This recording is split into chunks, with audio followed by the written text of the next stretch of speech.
이건 정말 충격적입니다. 미국 최고의 지진학자가 밝혀낸 일본의 재앙적 운명. 이 한마디에 일본 전체가 발칵 뒤집혔습니다. 7월 5일이라는 의문의 날짜, 그리고 30만 명의 목숨이 걸린 충격적인 예언. 하지만 이 사건이 한국에도 엄청난 파장을 몰고 올 예정이라고 하는데요. 단 한 명의 과학자가 발견한 숨겨진 진실, 그리고 한일 관계를 뒤흔들 엄청난 전환점까지. 도대체 무슨 일이 일어난 걸까요? 충격적인 이야기 지금 시작합니다. 딱 1초만요. 좋아요와 구독 꾹 부탁드립니다. 연구실 전화벨이 울릴 때쯤 저는 모니터에 떠있는 일본 만화 이미지를 보며 자료를 검토하고 있었습니다.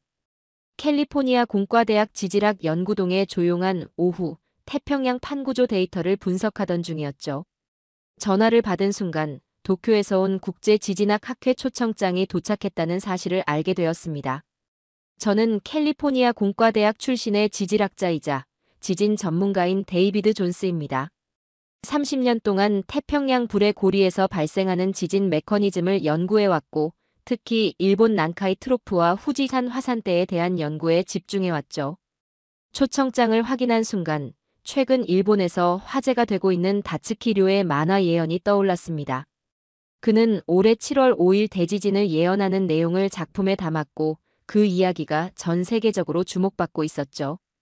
초청장을 내려놓고 저는 난카이 트로프 지역의 최근 미세 지진파 데이터를 다시 확인했습니다. 그래프 상으로는 변화가 크지 않았지만 오랜 경험상 이 패턴이 심상치 않다는 것을 직감했습니다. 만화 속 예언이 현실이 될 수도 있을까? 과학자로서 이런 의문을 품는 게 우습게 느껴지기도 했습니다. 하지만 2004년 인도양 쓰나미와 2011년 동일본 대지진의 참상을 직접 목격한 저는 작은 가능성이라도 간과할 수 없었죠. 동일본 대지진 후 후쿠시마 원전 사고 현장을 방문했을 때 무너진 건물들 사이에서 가족을 찾는 사람들의 절규는 아직도 귓가에 생생합니다. 그때 저는 결심했죠. 과학자로서 위험을 예측하고도 가만히 있을 수는 없다고 말입니다. 창밖으로 캘리포니아의 햇살이 비추는 가운데 저는 일본행 비행기 티켓을 예약했습니다. 도쿄에서 열리는 국제지진학 학회에서 최신 데이터를 검토하고 일본 학자들과 함께 만화가의 예언이 과학적으로 근거가 있는지 논의할 생각이었죠. 동료 마이클은 고개를 저으며 말했습니다. 또 헛된 예언에 시간 낭비하는 거 아니야? 하지만 저는 단호했습니다. 이번에는 느낌이 달라. 지난 30년간의 데이터를 보면 난카이 트로프의 활동이 점점 활발해지고 있어. 예측대로라면 일본 역사상 최악의 재앙이 될 수도 있지. 비행기에 오르기 전 저는 난카이 트로프의 최신 해저, 지형도와 지진파 데이터를 노트북에 담았습니다. 16시간의 긴 비행 동안 자료를 분석하며 생각했죠. 만약 7월 5일에 정말 대지진이 발생한다면 피해 규모는 상상을 초월할 것입니다. 일본 열도 전체가 흔들리고 최악의 경우 후지산 분화 가능성도 배제할 수 없죠. 더 큰 문제는 이 복합 재난이 한국을 비롯한 주변국에도 영향을 미칠 수 있다는 점이었습니다. 비행기가 도쿄 나리타 공항에 착륙하자 창밖으로 보이는 일본의 평화로운 풍경이 눈에 들어왔고 수많은 인파 속에서 문득 의문이 들었습니다. 이 사람들은 자신들 발밑의 땅이 얼마나 위험한지 알고 있을까? 공항에서 저를 맞이한 일본 지질조사소의 야마모토 교수는 밝게 웃으며 말했습니다. 존스 박사님 잘 오셨습니다. 학회에서 선생님의 발표를 기대하고 있습니다. 그의 표정에는 위기의식이라고는 찾아볼 수 없었죠. 도쿄 국제 지진학 학회가 열리는 컨벤션 센터는 세계 각국에서 온 지진 전문가들로 붐볐습니다.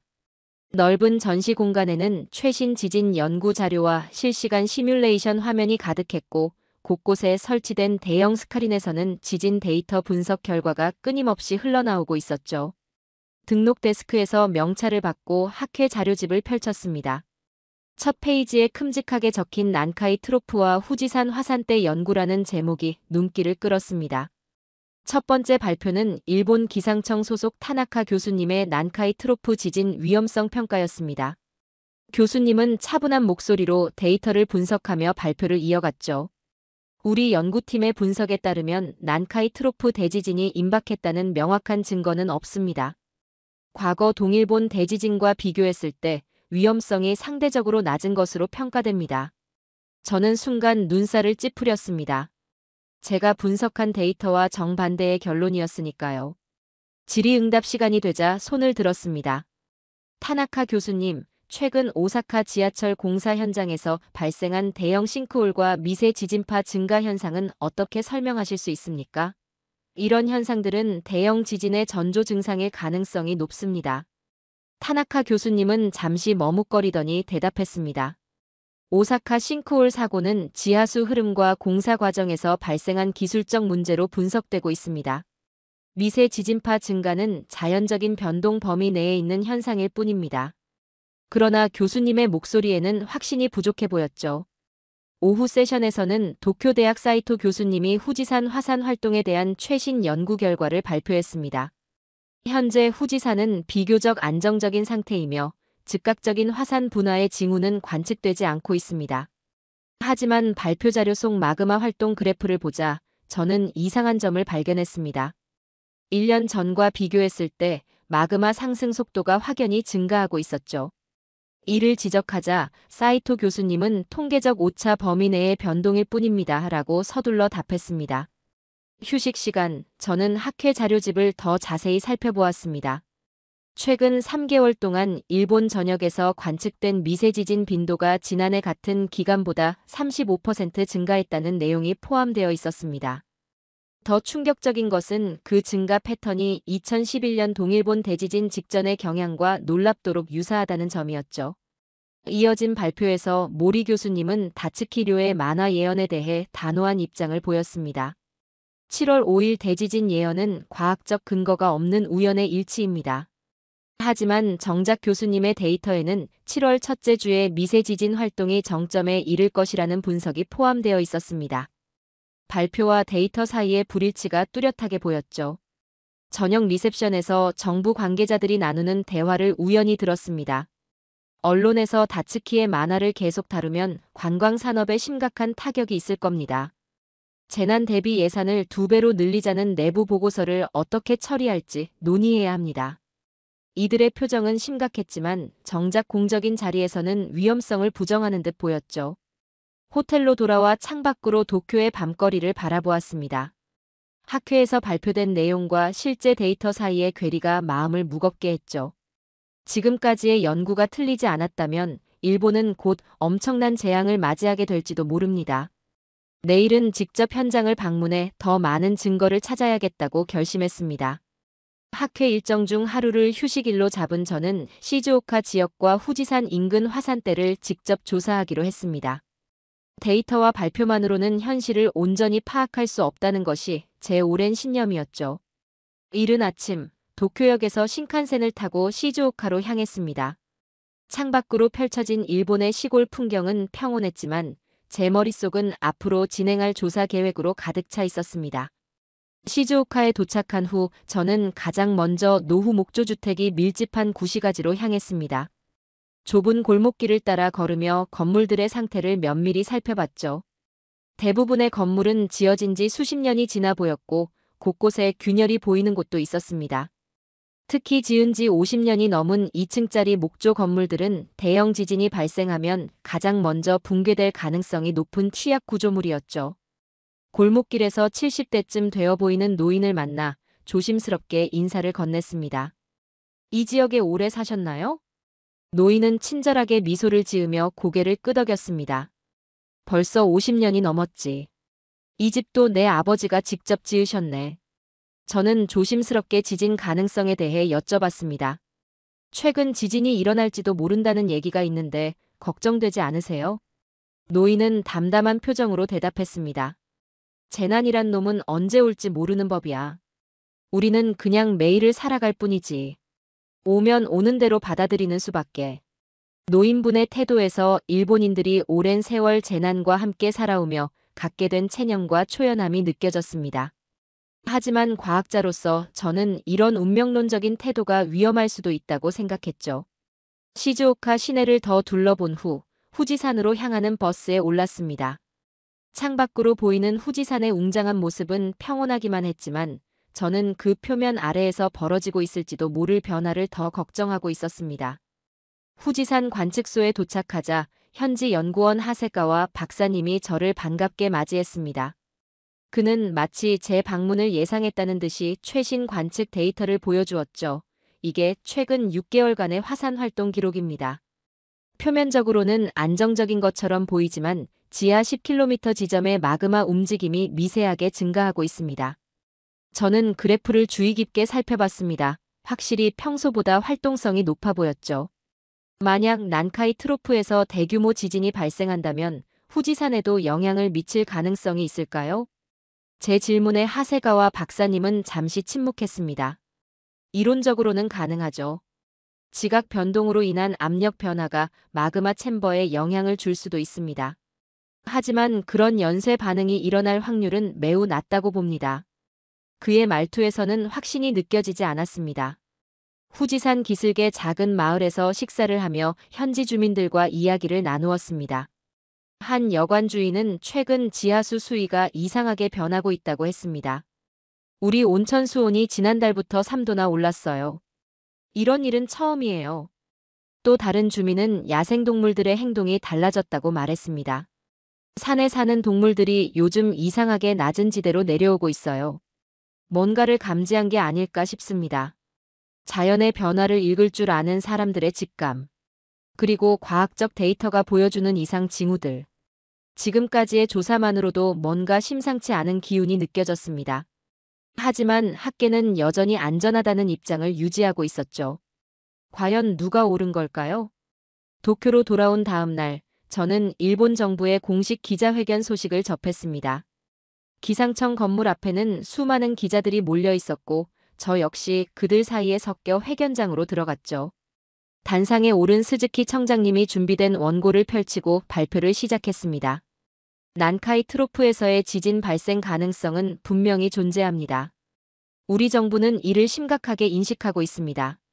그러나 그의 다음 발언은 예상한 대로였습니다.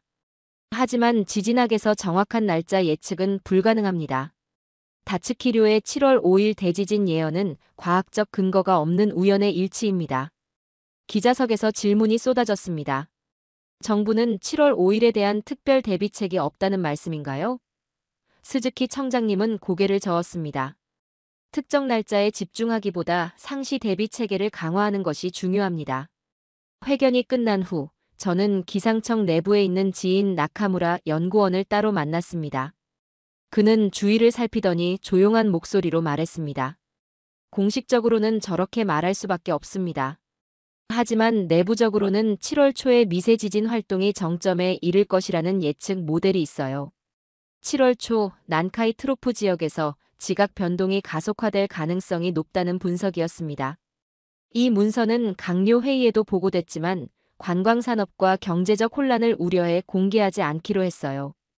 오후에는 국립도서관으로 가 다츠키료의 만화를 정독했습니다. 단순한 재난 스토리가 아니었습니다. 다츠키는 지질학적 용어와 과거 지진 사례를 정확히 인용하며 난카이 트로프와 후지산의 연쇄 작용 가능성까지 상세히 묘사하고 있었습니다. 일본 언론을 살펴보니 주요 신문들은 정부의 공식 발표만 전달했지만 일부 독립 매체들은 다른 시각을 보여주고 있었습니다. 주간 지진학에서는 다츠키의 예언과 유사한 지진 전조 현상을 분석한 기사가 실려 있었죠. 저녁에는 도쿄대학 이시다 교수님이 주최한 비공식 세미나에 참석했습니다. 그는 학자들과 함께 연구 자료를 공유하며 우려를 표했습니다. 정부의 태도는 2011년 후쿠시마 사태 때와 비슷합니다. 데이터는 분명한 위험을 가리키고 있는데 공식적으로는 안심시키려는 것에만 집중하고 있어요. 세미나를 마치고 호텔로 돌아오는 길, 과학자들이 분석한 데이터, 정부 내부 문건, 그리고 한만화가의 예언까지 모두 같은 시기를 가리키고 있었습니다. 마음이 무거워졌죠. 학회 막바지, 저는 마지막 세션에서 제 연구 결과를 발표했습니다. 컨퍼런스룸은 많은 청중으로 가득 찼죠. 저는 일본 학자들의 연구 결과와 최근 수집한 데이터를 종합해 분석했습니다. 난카이 트로프에서 대규모 지진이 발생할 경우 최악의 시나리오는 사망자 30만 명, 경제적 손실 300조 엔에 이를 수 있습니다. 이는 2011년 동일본 대지진의 피해를 크게 상회하는 수준입니다. 발표 도중 정부 관계자들의 표정이 미묘하게 변했습니다. 제 연구가 그들의 공식 입장과 상당한 차이가 있었기 때문이었죠. 후지산 분화까지 동반될 경우 화산재로 인한 대기 오염, 항공 마비, 농작물 피해 등 2차 피해가 일본 국내뿐 아니라 한국을 포함한 주변국에도 영향을 미칠 수 있습니다. 이는 국제적 협력이 필요한 재난 상황이 될 것입니다. 그때 한 일본 학자가 손을 들고 질문했습니다. 그런 비관적 전망은 불필요한 공포를 조장할 뿐입니다. 최악의 상황만 강조하는 것은 균형 잡힌 시각이 아니지 않습니까? 저는 차분하게 답했습니다. 과학적 사실을 있는 그대로 전달하는 것이 제 의무입니다. 2011년 후쿠시마 사태를 기억하십시오. 당시에도 많은 경고가 있었지만 실질적인 대비는 부족했습니다. 발표 후 도쿄경제신문 기자가 흥미로운 정보를 전해주었습니다. 최근 6개월간 홋카이도와 해외로 이주하는 부유층이 크게 증가했습니다. 특히 지진 위험이 낮은 지역으로의 자산 이동이 활발합니다. 그는 현재 일본의 구호 시스템과 내진 설계의 한계를 지적한 리포트를 보여주었습니다. 도쿄의 오래된 건물 중 상당수가 대형 지진에 취약했고 대피소 수용 능력은 예상 필요치의 60%에 불과했죠. 오후에는 도쿄 방재센터를 방문해 직접 질문을 던졌습니다. 복합 재난 상황을 가정한 시뮬레이션은 진행하고 계신가요?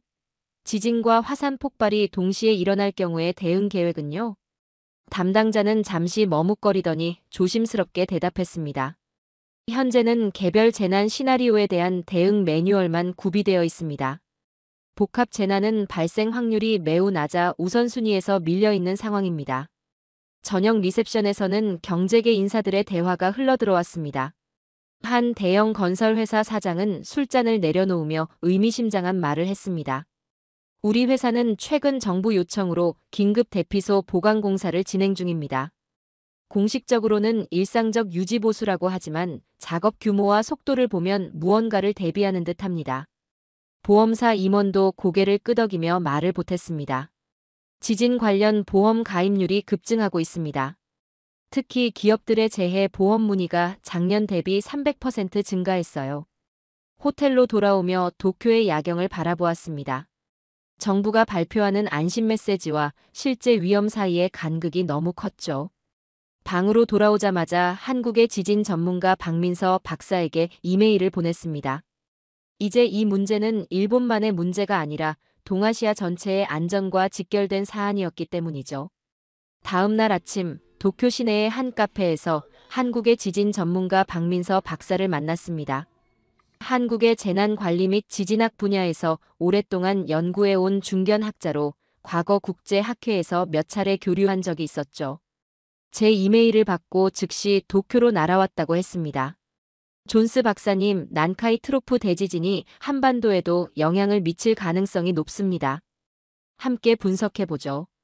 박민서 박사는 노트북을 열어 한국 내 지진 데이터를 보여주었습니다. 2011년 동일본 대지진 이후 한반도에서도 미세 지진 활동이 일시적으로 증가했죠. 2016년 경주 지진과 2017년 포항 지진이 발생한 이후 한국이 더 이상 지진 안전지대가 아니라는 것이 분명해졌습니다. 저는 준비해온 난카이 트로프 데이터를 공유하며 말했습니다. 만약 이 지역에서 규모 9.0 이상의 대지진이 발생하면 직접적인 충격보다 2차적인 영향이 더 문제가 될 수 있습니다. 특히 후지산 분화가 동반될 경우 한반도까지 화산재가 유입될 가능성이 크죠. 박 박사는 태블릿을 꺼내 시뮬레이션 결과를 보여주었습니다. 이건 한국기상청과 지질자원연구원이 공동으로 진행한 분석입니다. 대지진이 발생하면 부산, 울산, 경주 등 동남권 지역에서 최대 진도 4에서 5 수준의 진동이 감지될 가능성이 있습니다. 직접적인 건물 붕괴 위험은 낮지만 노후 시설물이나 고층 건물에서는 피해가 발생할 수도 있죠. 저는 그의 분석에 고개를 끄덕였습니다. 특히 한반도 남해안 지역은 쓰나미 위험도 고려해야 합니다. 일본 서해안에서 발생한 해일이 남해로 몰려올 가능성도 충분히 있죠. 이어 박민서 박사는 한국의 재난 대응 체계에 대해서도 설명했습니다. 우리는 디지털 플랫폼 기반의 재난 관리 시스템을 구축했어요.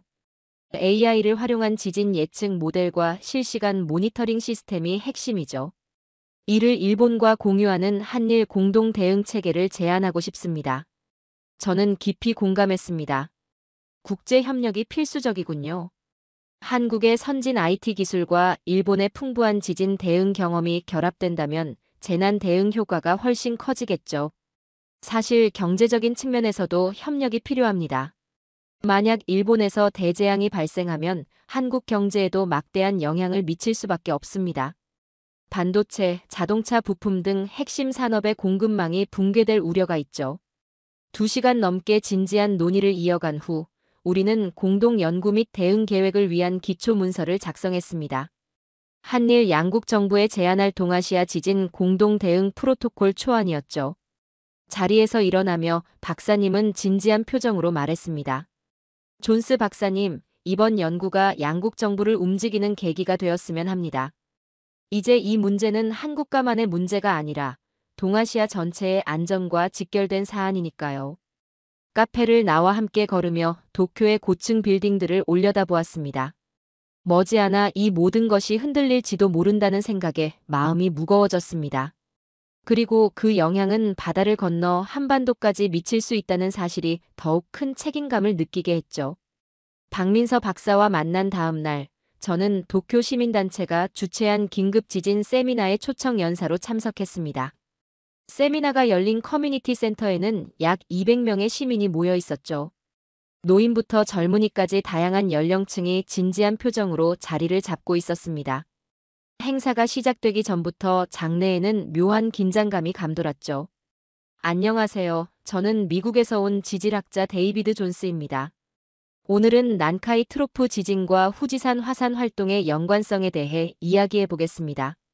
저는 최근 수집한 데이터를 바탕으로 난카이 트로프 지진과 후지산 화산 분화가 어떻게 연관될 수 있는지 설명했습니다. 최대한 쉽게 풀어 말했지만 내용 자체가 무겁고 심각한 만큼 청중들의 표정도 점점 굳어졌죠. 만약 난카이 트로프에서 규모 9.0 이상의 지진이 발생한다면 도쿄를 포함한 일본 동부 지역은 최대 7분 이상 강한 진동을 겪게 될 가능성이 높습니다. 2011년 동일본 대지진보다 더 오랜 시간 지속될 수도 있죠. 또한 쓰나미 높이는 최대 30m에 이를 가능성이 있습니다. 이 말을 듣자 객석 곳곳에서 술렁이는 소리가 들렸습니다. 한 중년 남성이 손을 들고 질문했죠. 그런데 정부에서는 그런 대규모 지진 가능성이 낮다고 발표했는데요. 교수님은 왜 이렇게까지 경고하시는 건가요? 저는 차분히 대답했습니다. 과학적 데이터는 분명한 경고를 보내고 있습니다. 최근 3개월간의 미세 지진 패턴을 보면 2011년 동일본 대지진 이전과 유사한 흐름을 보이고 있죠. 저는 단지 사실을 있는 그대로 전달하는 것뿐입니다. 청중 사이에서 반응이 엇갈렸습니다. 어떤 사람들은 심각한 표정으로 메모를 하거나 고개를 끄덕였지만 몇몇은 의심스럽다는 듯한 표정을 지었죠. 그때 한 노인이 자리에서 벌떡 일어나 외쳤습니다. 불필요하게 외국인이 우리 사회를 혼란에 빠뜨리려는 거 아닌가? 이런 예측은 예전에도 많았지만 대부분 틀렸잖아. 장내 분위기가 팽팽해졌습니다. 하지만 동시에 더 많은 사람들이 적극적으로 질문을 던졌죠. 아이들을 어떻게 보호해야 하나요? 한 젊은 어머니가 간절한 표정으로 물었습니다. 기존 건물의 내진 보강은 어떻게 해야 합니까? 건설업에 종사하는 중년 남성도 덧붙였죠. 저는 최대한 실질적인 조언을 제공하며 대답했습니다. 무엇보다 중요한 건 개인의 대비입니다.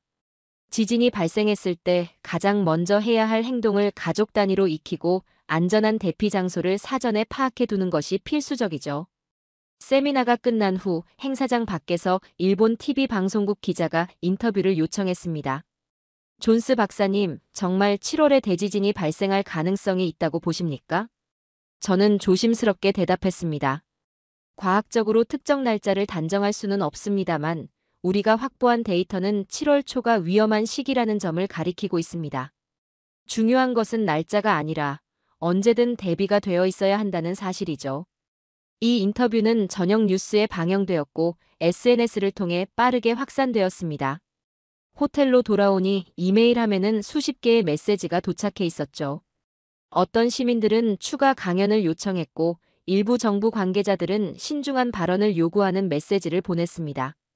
일본 학자들 중 몇몇은 오히려 지지하며 추가 데이터를 공유하고 싶다는 연락을 해왔죠. 창밖으로 도쿄의 밤거리를 바라보며 생각했습니다. 일본 사회의 반응은 명확히 두 갈래로 나뉘고 있었죠. 2011년 후쿠시마 사태 당시에도 비슷한 흐름이 있었습니다. 경고를 무시했던 사람들이 결국 큰 피해를 봤죠. 저는 더 많은 사람들에게 이 위험을 알리고 현실적인 대비 방법을 제시해야겠다고 결심했습니다. 일본 체류 마지막 날, 저는 박민서 박사와 함께 국제기자회견을 열었습니다. 도쿄 중심부 프레스센터에는 일본, 한국, 미국을 비롯한 여러 나라의 언론인들이 자리하고 있었죠. 저와 박민서 박사는 사전에 준비한 발표 자료를 공개했습니다. 난카이 트로프 대지진은 일본뿐만 아니라 한반도에도 영향을 미칠 수 있습니다. 규모 9.0 이상의 지진이 발생할 경우 한반도 남부에서도 진도 4에서 5 정도의 진동이 감지될 가능성이 있습니다. 박민서 박사가 이어 말했습니다. 더 심각한 문제는 경제적 연결성입니다.